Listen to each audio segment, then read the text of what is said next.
Friend, welcome to my YouTube channel. आज हम बात करेंगे सेल्फिंजाइटिस के बारे में। What is सेल्फिंजाइटिस? सेल्फिंजाइटिस होता क्या है? Salpingitis is inflammation of the fallopian tubes. Salpingitis जो है वो फैलोपियन ट्यूब्स में इन्फ्लामेशन का हो जाना सेल्फिंजाइटिस कहलाता है। काज्ड बाय बैक्टीरियल इन्फेक्शन, जो कि बैक्टीरियल इन्फेक्शन के द्वारा होता है। Most common cause of salpingitis include sexually transmitted disease such as gonorrhoea and chlamydia. जो सेल्फिंजाइटिस का मोस्ट कॉमन काज होता है वो है सेक्सुअली ट्रांसमिटेड डिजीज जैसे कि gonorrhoea and chlamydia. Salpingitis is a common cause of female infertility because it can damage the fallopian tubes. Salpingitis का जो मोस्ट कॉमन काज होता है वो है फीमेल इनफर्टिलिटी, क्योंकि जो इसमें फैलोपियन ट्यूब है वो डैमेज हो जाता है, जिसकी वजह से फीमेल इनफर्टिलिटी होने के ज़्यादा चांसेस हो जाते हैं। And salpingitis is the types of pelvic inflammatory disease. और सेल्फिंजाइटिस जो है वो पेल्विक इन्फ्लामेटरी डिजीज का एक टाइप्स है। नेक्स्ट है टाइप्स ऑफ सेल्फिंजाइटिस। इसके दो टाइप्स होते हैं, acute salpingitis and chronic salpingitis. हम देखेंगे एक्यूट सेल्फिंजाइटिस होता क्या है। In acute salpingitis the fallopian tube become red and swollen and secrete extra fluid. ये एक्यूट सेल्फिंजाइटिस है, इसमें फैलोपियन ट्यूब जो है वो रेड हो जाता है, स्वेलिंग हो जाता है उस पर, और वो एक्स्ट्रा फ्लूइड सेक्रेट करने लगता है so that the inside of the tube to stick to each other and to other nearby tissue, जिसकी वजह से जो फैलोपियन ट्यूब है वो अंदर से एक दूसरे से और जो उसके आसपास टिश्यू होते हैं उससे वो चिपक जाते हैं। दूसरा है chronic salpingitis. Chronic salpingitis is a milder form of the inflammation that lingers after acute salpingitis. Chronic salpingitis जो है एक माइल्डर फॉर्म ऑफ इन्फ्लामेशन है, जो कि जो एक्यूट सेल्फिंजाइटिस होने के बाद ये होता है। It typically last longer but produce fever symptoms. और जो क्रोनिक सेल्फिंजाइटिस है ये ज़्यादा लंबे समय तक होता है, लेकिन इसमें जो सिम्टम्स होते हैं वो बहुत कम ही होते हैं। नेक्स्ट है काजेस ऑफ द सेल्फिंजाइटिस। सेल्फिंजाइटिस के क्या क्या कारण हो सकते हैं जिनकी वजह से सेल्फिंजाइटिस होता है। सेक्सुअल एक्टिविटी, कोई वोमेन है वो सेक्सुअल इंटरकोर्स के दौरान कोई प्रोटेक्शन का यूज नहीं कर रही है और या उसके पास कोई मल्टीपल सेक्सुअल पार्टनर है, तो जिसकी वजह से सेल्फिंजाइटिस होने के ज़्यादा चांसेस होंगे। Having a sexually transmitted infection, अगर कोई वोमेन है उसको सेक्सुअली ट्रांसमिटेड इन्फेक्शन है या कोई सेक्सुअली ट्रांसमिटेड डिजीज है जिससे भी सेल्फिंजाइटिस होने के ज़्यादा चांसेस होंगे। Medication such as anti anxiety, अगर कोई पर्सन है वो एंटी एंजाइटी मेडिकेशंस यूज कर रहा है।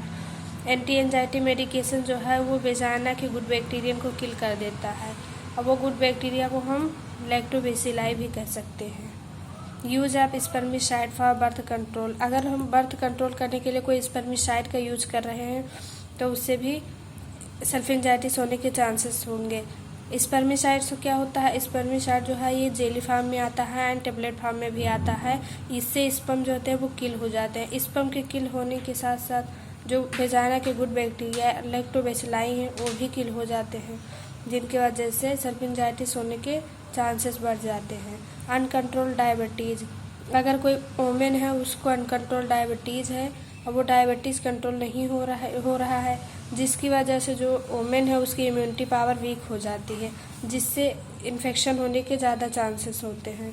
Use of hygiene products such as bubble bath, vaginal spray और वेजाइनल डिओड्रेंट, अगर कोई हाइजीन प्रोडक्ट यूज कर रहे हैं जैसे कि bubble bath, vaginal spray, vaginal deodorant, तो इन सब चीज़ों से भी जो लैक्टोबैसिलाई बैक्टीरिया है वो किल हो जाता है, जिसकी वजह से इन्फेक्शन जो है वो बॉडी के अंदर आसानी से एंटर हो जाते हैं। इससे भी सेल्फिंजाइटिस होने के ज़्यादा चांसेस होते हैं। नेक्स्ट है डचिंग। डचिंग क्या होता है, यह एक लिक्विड वाटर फॉर्म में होता है। इससे हम वेजाइना को वॉश करते हैं और यह जो होता है वो वेजाइना एंड जेनाइटल एरिया के जितने भी बैड ऑर्डर होते हैं उनसे प्रिवेंट करता है। और डचिंग की वजह से भी जो गुड बैक्टीरिया हैं वो किल हो जाते हैं, जिसकी वजह से सेल्फिंजाइटिस होने के चांसेस होते हैं। नेक्स्ट है tight fitting clothing. Tight fitting clothing की वजह से जो हमारी बॉडी के अंदर स्वेटिंग होती है वो अच्छे से सूख नहीं पाता है, जिसकी वजह से स्वेटिंग वाले एरिया पे बैक्टीरिया जो है वो जल्दी ग्रोथ कर जाते हैं, जिसकी वजह से सल्फिंजाइटिस होने के ज़्यादा चांसेस होंगे। यूजिंग एन इंट्रायूट्राइन डिवाइस, अगर कोई वोमेन है वो इंट्रायूट्राइन डिवाइस का यूज़ कर रही है जिसमें जो स्टाफ नर्स है वो इंट्रायूट्राइन डिवाइस को अच्छे से नहीं इंसर्ट कर पा रहे हैं, जिससे जो यूट्रस है उसमें इन्फेक्शन इन्फ्लेमेशन हो जाएगा और वो सल्फिंजाइटिस को कॉज कर सकता है। नेक्स्ट है क्लिनिकल मैनिफेस्टेशन या sign symptoms. Foul smell in vaginal discharge, जो वेजाइनल डिस्चार्ज होगा उसमें फाउल स्मेल होगा और फिशी स्मेल होगा। एबनॉर्मल मेंस्ट्रुअल ब्लीडिंग, जो मेंस्ट्रुअल ब्लीडिंग होगी वो एबनॉर्मल होगी। फ्रीक्वेंट यूरिनेशन होगा। पेल्विक पेन होगा। एब्डोमिनल पेन होगा। एब्डोमिनल पेन क्यों होगा? क्योंकि जो एक्यूट सल्फिंजाइटिस है उसमें जो फ्लूइड है वो सेक्रेट होके पूरे एब्डोमिनल कैविटी में फिल हो जाता है, जिसकी वजह से एब्डोमिनल पेन होता है। ब्लॉटिंग, ब्लॉटिंग को हम टेंडरनेस भी कह सकते हैं और या फीलिंग ऑफ फुलनेस। इसमें क्या होता है, जो पेशेंट है उसको कुछ मतलब एब्डोमिनल कैविटी में कुछ भरा हुआ फील होगा। Lower back pain, lower back pain क्यों होगा? क्योंकि इसमें जो फैलोपियन ट्यूब है वो रप्चर हो जाती है, जिसकी वजह से लोअर बैक पेन होता है और उसके साथ साथ में pelvic pain and abdominal pain भी होता है। फीवर, इसमें जो बॉडी होती है वो माइक्रो ऑर्गेनिज्म को किल करने के लिए हीट प्रोड्यूस करती है, जिसकी वजह से फीवर होगा। नोजिया और वोमिटिंग, नोजिया और वोमिटिंग क्यों होगा? क्योंकि जो एब्डोमिनल कैविटी है उसमें ऑलरेडी फ्लूइड फिल हो गया है, जिसकी वजह से नोजिया और वोमिटिंग होगा। Painful sexual intercourse, sexual intercourse के दौरान पेन होगा, डिस्कम्फर्ट होगा। वॉकिंग पोजीशन, लाइंग पोजीशन में या सिटिंग पोजीशन में हमें डिस्कम्फर्ट होगा। एंजाइटी होगी, एंजाइटी क्यों होगी? क्योंकि जो हम डेली का एक्टिविटी है वो हम नहीं कर पा रहे हैं और हॉस्पिटल में एडमिट होने की वजह से भी एंजाइटी हो जाती है। डिस्मेनोरिया मतलब पेनफुल मेंस्ट्रुएशन, मेंस्ट्रुएशन के दौरान पेन होगा। नेक्स्ट है डायग्नोस्टिक इवाल्युएशन, इसमें हम जनरल एग्जामिनेशन करेंगे, हिस्ट्री कलेक्शन करेंगे। हिस्ट्री कलेक्शन में हम पेशेंट का प्रीवियस हिस्ट्री लेंगे, जिससे हमें जो सल्फिंजाइटिस के काजेज हैं वो पता होगा। पेल्विक एग्जामिनेशन करेंगे, पेल्विक एग्जामिनेशन जो है बाय मैनुअल करते हैं। इसमें जो इंटरनल आर्गन है उनमें कोई टेंडरनेस या एडीमा होगा तो वो हमें पता चल जाएगा। फिजिकल एग्जामिनेशन करेंगे, जिसमें हम पहले वाइटल साइंस चेक करेंगे। इसमें जो पल्स और जो टेम्परेचर है वो इंक्रीज मिलेगा और रेस्पिरेशन बीपी जो है वो नॉर्मल मिल सकती है। और फिजिकल एग्जामिनेशन करने से जो सल्फिंजाइटिस से होने वाले साइन सिम्टम्स हैं वो हमें दिखाई देंगे। Blood and urine test, blood and urine test करने से जो टाइप्स ऑफ बैक्टीरिया हैं वो हमें पता चलेगा। Swab test, mucus swab test हम वेजाइना एंड सर्विक्स से म्यूकस लेंगे, जिसको हम लैब में भेजेंगे टेस्ट करने के लिए, जिससे हमें टाइप्स ऑफ इन्फेक्शन पता चलेगा कि कौन सा इन्फेक्शन है जो सल्फिंजाइटिस कॉज कर रहा है। ट्रांसवेजाइनल और एब्डोमिनल अल्ट्रासाउंड करेंगे, जिसमें ट्रांसवेजाइनल और एब्डोमिनल अल्ट्रासाउंड करने पे जो एब्डोमिनल कैविटी में या जो फैलोपियन ट्यूब्स में कोई एबनॉर्मलिटी होगी और एब्डोमिनल कैविटी में जो फ्लूइड फिल हुआ है वो हमें आसानी से पता चल जाएगा। हिस्टेरोसल्फिंजोग्राम, यह एक टाइप का एक्सरे है। इसमें जो फैलोपियन ट्यूब एंड यूट्रस हैं वो अच्छे तरीके से दिखेंगे, जिसमें हमें अगर फैलोपियन ट्यूब में कोई एबनॉर्मलिटी होगी या यूट्रस में तो आसानी से दिखेगी। लेप्रोस्कोपी, लेप्रोस्कोपी एक इंसीजन है, इसमें हम एब्डोमेन के ऊपर होल करके इंटरनल आर्गन के एबनॉर्मलिटी को आइडेंटिफाई करते हैं। नेक्स्ट है ट्रीटमेंट प्लान, अगर सल्फिंजाइटिस हो जाता है तो हम उसको कैसे कैसे ट्रीट करेंगे। प्री सर्जिकल ट्रीटमेंट मतलब सर्जरी से पहले हम कौन सा ट्रीटमेंट देंगे। इंजेक्शन देंगे सेफ्ट्रिएक्सोन 1 ग्राम IVBD। सेफ्ट्रिएक्सोन एंटीबायोटिक है, ये मतलब जो बैक्टीरिया है उनको ग्रोथ को कंट्रोल करता है बैक्टीरिया के। कैप्सूल ओमिप्राजोल देंगे 20 mg BD। और टेबलेट डाइक्लोफिनेक 50 mg BD देंगे। डाइक्लोफिनेक टेबलेट जो है ये पेन किलर है, ये पेन को रिलीव करता है, जिसके लिए हम 50 mg BD देंगे। फिर है नेक्स्ट है सर्जिकल प्लान। सर्जिकल प्लान के दौरान हम पेशेंट को NPO पे रखेंगे। NPO का मीन्स होता है नील पर ओरल, इसमें हम पेशेंट को कुछ नहीं देंगे। IVF इंट्रावीनस फ्लूइड, जिसमें हम NS जो है वो 2 बॉटल देंगे 500 ml का, RL जो है 1 देंगे 500 ml का, और DNS 2 देंगे 500 ml का। इंजेक्शन में सेफ्ट्रिएक्सोन देंगे 1 ग्राम IBBD, इंजेक्शन रेनिटिडिन देंगे 50 mg IBBD, और डाइक्लोफिनेक इंजेक्शन देंगे 50 mg IMBD। सेफ्ट्रिएक्सोन जो है वो एंटीबायोटिक है, ये बैक्टीरिया के ग्रोथ को कंट्रोल करेगा। रेनिटिडिन जो है वो नोजिया और वोमिटिंग को प्रिवेंट करता है, और डाइक्लोफिनेक जो है वो पेन को रिड्यूस करेगा।